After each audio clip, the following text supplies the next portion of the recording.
João Varela, muitíssimo obrigado por ter aceito o convite de participar do nosso contexto. Eu é que agradeço. A sua editora chama-se Lote 42. É isso. Conta um pouco a história desse nome e por que você deu esse nome à editora. Esse nome veio porque eu tinha um entendimento desde o princípio que nunca teria recursos para fazer muitos livros. Então nós teríamos que trabalhar com poucos e bons. E um lote tem essa ideia de serem itens específicos, né, de um leilão e tal, é um conjunto de itens. E quando você coloca um numeral, enaltece essa questão de ser um conjunto específico. E o 42 é o número que, segundo o Guia do Mochileiro das Galáxias, é a resposta para a vida, para o universo e tudo que há. Então, Lote 42. Percebo que você gosta de ficção científica, ou próximo a isso. Gosto. Eu passei a minha adolescência jogando RPG, quer dizer, nada mais nerd do que isso. A Força Nerd não é só texto, tem uma série de outros produtos. Você pensa em fabricar isso? Como é que é isso? Um produtor desses produtos? Assim, a Lote 42 não se encaixa como uma editora nerd, apesar de eu ser né, um consumidor desses produtos. Essa questão nerd ela é muito vinculada a marcas de fora hoje em dia. Mesmo, tanto na Geek quanto em qualquer comic shop, as marcas que prevalecem é Marvel, DC, Star Wars, Senhor dos Anéis, né, culturas do exterior, né? Então, como a gente produz muita coisa de autores locais e de países vizinhos, como Uruguai, Argentina, acaba que a gente não produz livros de cultura nerd, digamos assim. Mas a Lote 42, ela pretende, sim, um dia fazer mais coisas. Hoje a gente trabalha também com zines, que é uma espécie de publicação que não é um livro, é um pouquinho menos séria do que um livro. Explica um pouco melhor, para aqueles que não sabem. Vamos lá. E nos veem. O que é isso? O que é zine? O zine moderno começa no movimento punk, quando os membros desse movimento se davam conta que a mídia não dava muita bola para o que eles ouviam e para o que eles discutiam. Então eles faziam publicações com máquina de xerox e da forma mais barata possível para disseminar as suas próprias ideias. No caso do movimento punk inglês, o Sniff Some Glue é o grande exemplo. Só que os zines vieram, ao longo do tempo, ficando cada vez, se aproximando cada vez mais do chamado livro de artista. Hoje em dia existe um movimento de fanzines, em eventos literários que vão muita gente, na Feira Plana, Feira Miolos, Ugra Zine Fest, entre outros, só para falar de exemplos de São Paulo, e que falam e que trazem esse tipo de publicação impressa, uma publicação que não vai ter ISBN, ficha catalográfica, às vezes a capa não é essa capa formal, a encadernação não é formal, como os livros, como a gente está acostumado. Enfim, existe uma experimentação gráfica muito grande hoje dentro dos fanzines. Como que é feita a distribuição desses produtos? É vendido aonde? Onde o interessado encontra isso? No caso da Lote 42, tem algumas livrarias que aceitam, existem lojas de design que topam, por meio dessas feiras, né, que existem em todo o Brasil, né, e também pela internet. Muita coisa é vendida por meio de e-commerce. A Lote 42 tem a Banca Tatuí, que é um site que vende publicações independentes. Tem também a loja da Ugra Press, que também tem um site. Existem diversos outros, Monkeys, enfim, são outros. Todos eles vendem esses produtos? Por meio da internet, principalmente, mas todos os que eu citei, coincidentemente, também têm lojas físicas. E os autores são remunerados de uma maneira diferente do que uma editora convencional? Geralmente, No caso do zine, é o próprio autor que publica, né, que faz tudo. Então ele vende e ele coloca a margem que ele bem entende. Ele é o né? próprio editor, digamos assim. Ele é o próprio editor na maioria dos casos. Existe uma coisa no mundo dos zines que é muito interessante, chamado camaradagem, que é quase como se fosse a força do Star Wars. É uma coisa que é uma aura ao redor de todo mundo que produz zines, que é uma questão de um querer ajudar o outro, de um ter boa vontade com o outro. Então rola muita parceria.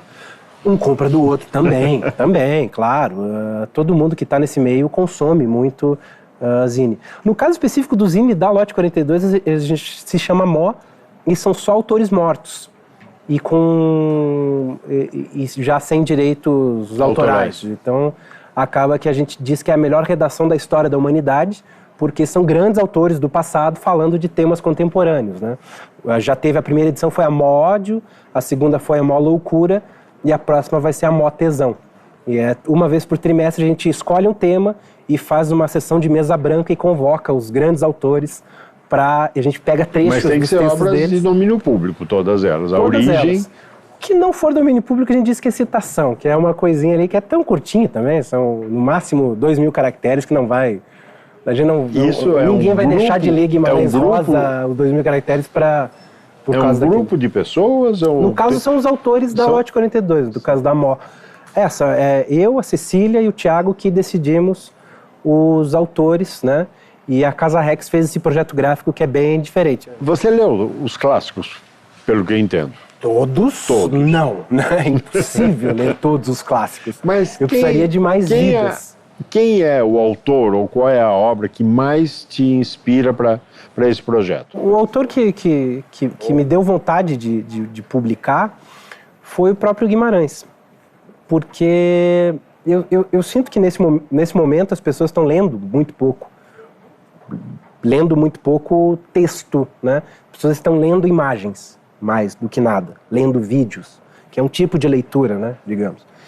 E aí eu fiquei imaginando uma forma de trazer esses grandes autores para o mundo acessível dos zines, sabe? Injetar esse pessoal clássico lá. E a primeira ideia foi fazer uma coleção com contos e tal, mas depois a ideia foi refinando e virou essa Mó, que é essa coletânea de grandes autores, é a união de vários autores, como se fosse uma redação de um jornal fantasmagórica, e que cada um escreveu, eles já escreveram isso, já está pronto esse texto, e você reúne eles numa compilação. São pedaços de textos, e é interessante ver como eles dialogam entre si, claro, estão falando do mesmo tema, então fica muito interessante ver o Guimarães Rosa, o Grande Sertão e mais quem, por exemplo? Pode pegar... Brasileiro? Mais algum? Pode pegar Machado de Assis, você pode pegar... Vamos misturar o Tolkien, por exemplo, aí para a linha mais... do Senhor dos Anéis. Você pode pegar Nietzsche, você pode pegar Sartre, enfim, basta ter parado de respirar por ao menos 3 horas que a gente já se sente no direito de pegar um trechinho. Isso. Na próxima vai ter uma outra edição, vai ser a Mó Viagem, que vai ter já o David Bowie com a Space Oddity. Então, quer dizer, é isso, é uma reunião desses mortos à Mó. João, nós vamos fazer um rápido intervalo e voltamos já já. Hoje existem pessoas pagas para desenvolver a próxima necessidade humana.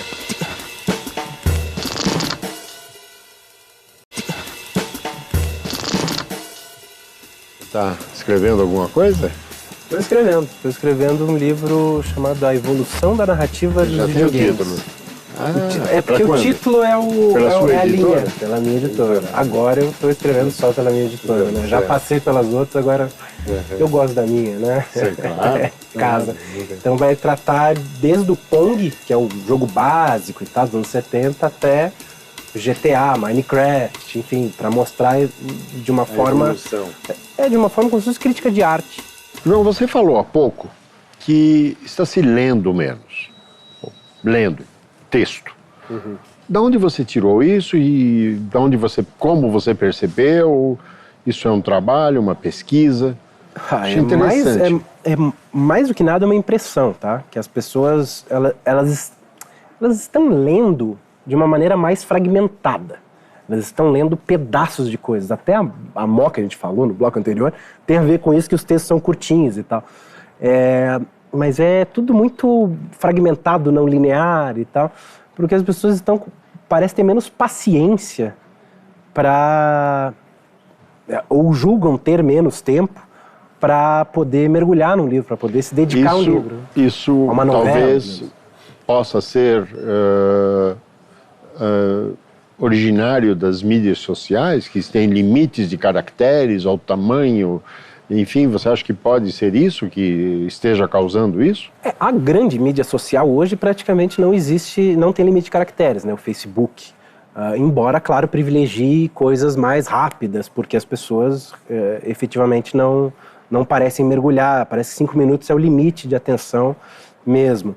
Mas tem a ver com a tecnologia, assim, o smartphone, principalmente, que é um objeto que você carrega no bolso e que está o tempo todo, parece pedindo a sua atenção, parece que ele está dizendo, olha, uma pessoa acabou de postar uma foto de um gatinho, sabe? E ele vibra com a mesma intensidade de um pedido de emergência, de seu pai está morrendo, sabe? Então a pessoa fica nesse estado de ansiedade. A ansiedade parece o grande mal dessa geração, né? E aí acaba que o livro... as pessoas desaprendem a cultura de simplesmente desligar. Há uma facilidade de falar e não ouvir. Estou errado? Não, você tem toda a razão, porque as pessoas estão experimentando, estão ainda deslumbradas com essa questão de não ser mais só receptor e de ser emissor, sabe? É muito interessante isso, empodera, para usar uma palavra. O gesto, você vê, o gesto de teclar é falar. Sim. A gente conversa depois e as pessoas fazem assim, né? Uma coisa maluca, né? Às vezes nem se dão conta disso. Mas as pessoas ficaram mais poderosas em relação ao que era antigamente. Ganharam uma ferramenta maravilhosa, mas de pouca credibilidade, ou não? Em muitos momentos de pouca credibilidade, é que as pessoas não estão sabendo usar, né? Não existe uma educação para se usar redes sociais. Não existe até porque se existir um manual, né, ninguém vai ter paciência para ler, e depois que esse manual for publicado, ele logo já vai estar desatualizado, porque a tecnologia está andando num ritmo muito acelerado, porque as empresas estão investindo dinheiro em tecnologia, em pesquisa e desenvolvimento. Não é mais aquela coisa da maçã caindo na cabeça de um sujeito e ele desenvolve a teoria da lei da gravidade. Hoje existem pessoas pagas para desenvolver a próxima necessidade humana. A velocidade em que a tecnologia desenvolve um novo aparelho, qualquer coisa, é muito mais rápida do que a mudança do comportamento humano na aceitação dessa nova coisa. Ou eu estou... Não, eu sei que sim. Eu sou muito mais lento para decidir comprar um aparelho novo. Eu penso, reflito, vou, gasto, não gasto. É assim ou eu estou viajando? Não, você tem razão. Assim, como eu falei, existem empresas querendo, hoje, que são mas cria algumas das empresas, né? Porque você desenvolve numa rapidez, a empresa tem que vender. E tem que convencer o marketing, tem que convencer o usuário a trocar o carro ou a geladeira, seja lá o que for. Celular, principalmente. Mesmo sendo desnecessário, né? Claro. Eu preciso de uma geladeira nova, ou você precisa de um carro novo, ou um fogão novo. Por quê? Você não... Cria um problema para agora estão querendo convencer que que o cartão de crédito obsoleto você tem que pagar as contas pelo celular, né? É a forma mais rápida e tal. Pois é que existe um grupo de pessoas chamados early adopters, para usar uma expressãozinha chata da tecnologia, que vai lá e testa imediatamente, e essas pessoas são pró-desenvolvimento tecnológico, querem que as coisas sejam o mais rápidas possível, não tem paciência se o celular demora 3 segundos em carregar uma tela. Quer dizer, é um novo comportamento humano e que está sendo, eu sinto que é guiado e estimulado por algumas das empresas mais poderosas em termos de valor de mercado, são algumas das mais valiosas e que estão guiando o comportamento humano. É uma coisa assim, quando você para pensar, é de cortar os pulsos, assim, um apocalipse já, sabe? Uma coisa maluca, acelera meteoro. Isso pode gerar uma crise econômica? Isso vai gerar... É possível. Eu sinto que há algumas bolhas que já estão estourando na tecnologia. Eu sinto que o valor do Uber é um exagero total. O Uber está valendo 4 vezes a Fiat, por exemplo, e a empresa que tem só um aplicativo, eu sinto que é uma empresa valiosa e tal, vale muitos bilhões, mas não tantos bilhões, mas algumas empresas já estão caindo na realidade, né? O LinkedIn teve queda no valor de mercado, o Twitter teve queda no valor de mercado, enfim, o mercado vai também, chega uma hora que cansa de esperar por resultado e exige... Enquanto houver gente pagando o que o fabricante quer pelo produto, isso acontece. Pois é. Mas é que o que a acontece... gente vê isso todo dia, O que acontece toda é que tem muitas dessas empresas que são uma promessa de valor. Elas não faturam nada, mas elas prometem entregar tudo. O WhatsApp, por exemplo, foi comprado pelo Facebook, no final das contas, por 20 e poucos bilhões de dólares, que é uma coisa astronômica. O WhatsApp foi uma empresa deficitária, é uma empresa deficitária, até onde se tem notícia. Não gera lucro, gera baixa receita, mas a promessa da tecnologia deles é uma coisa tão maravilhosa que fez a empresa ser comprada por 20 bilhões de dólares. Não, com a cotação do real de hoje, para pensar quanto é que é 20 bilhões de dólares. Não, se parar para pensar, a gente se atira. O ser humano é iludido. O ser humano é ganancioso. Acredita, né? Ele acredita, ele põe ali aqueles dólares para receber um montão depois. Ele quer que a roleta caia no número dele, sim ou sim, e bota as fichas em vários números. É isso. João, nós vamos fazer mais um rápido intervalo e voltamos já já. As pessoas se deslumbram, as pessoas não tem uma educação, a maioria, né? Não tem uma educação crítica quando olha alguma coisa, quando vê um brilho e um bom marketing. Eu quero.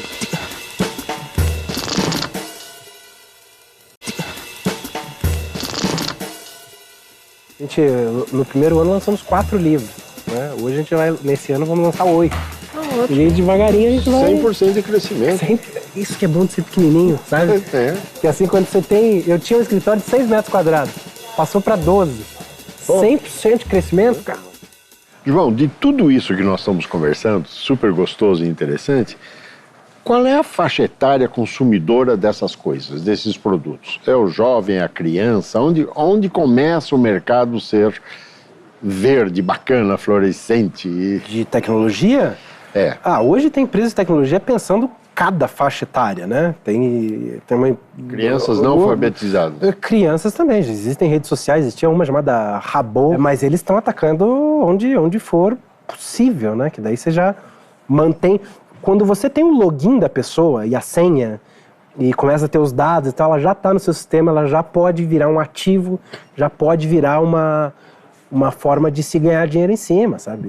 Aí você gera publicidade. O conflito dos pais com os filhos de se entenderem? Mas eu sinto que a maioria dos pais são mais deslumbrados com tecnologia do que... Eu não sou pai, então talvez seja uma impressão ainda de repórter, tá? De ex-repórter, mas eu sinto que a maioria está mais deslumbrada do que crítica. As pessoas se deslumbram, as pessoas não têm uma educação, a maioria, né? Não tem uma educação crítica quando olha alguma coisa, quando vê um brilho e um bom marketing, eu quero, já era, sabe? Não vai muito além disso. Infelizmente, tá? E vamos voltar um pouquinho, um ponto parágrafo aí. Você falou da banca. Que eu acho uma coisa super... Como é que nasceu essa banca? Qual foi a ideia? E como ela vive hoje? A banca surgiu da necessidade que a Lote 42 tinha e tem, e que diversas pequenas editoras têm, de circular, né? É muito difícil concorrer nas livrarias com as grandes editoras, pelos espaços das grandes editoras que chegam aqui e dominam, né? É uma coisa de mercado. E aí, eu sempre fui um fã de bancas quando eu era criança, em Guaíba, que é a cidade onde eu nasci e cresci, grande parte da minha adolescência, tinha uma banca de revistas que era para mim, a grande atração da cidade. Não tinha teatro, cinema, museu, todas essas coisas que as pessoas das grandes cidades têm como uma coisa natural, o Eiba não tem nada, tinha uma banca. Então passava horas na banca. E aí, num dia que a gente estava pensando, e poxa, como é que a gente vai resolver essa questão de, será que tem uma loja? Puxa, mas como é que vai ser o aluguel? Aí eu vi que na quadra da minha rua, na mesma quadra de onde eu moro, tinha uma banca de revistas abandonada, com revistas molhadas de infiltração e tal, completamente deteriorada, e uma folha A4 bem simples dizendo, vende-se esta banca. E foi assim que parece que tudo conectou, assim, na hora me deu um choque. Aí eu liguei pro telefone que indicava e já comecei a negociar e assim surgiu a Banca Tatuí, e que hoje se mantém vendendo publicações independentes. Não vende chiclete, cigarro, Zona Azul, tudo aquelas coisas que as bancas viraram, né, caracterizadas em vender. Essa banca é em São Paulo? Em São Paulo, em Santa Cecília. Né? Dá o endereço para aqueles que querem. Na rua Barão de Tatuí, 275, né? Fica quase esquina com a Imaculada Conceição. E uma característica da banca que chama a atenção de muita gente é que ela promove, de tempos em tempos, shows no teto da banca.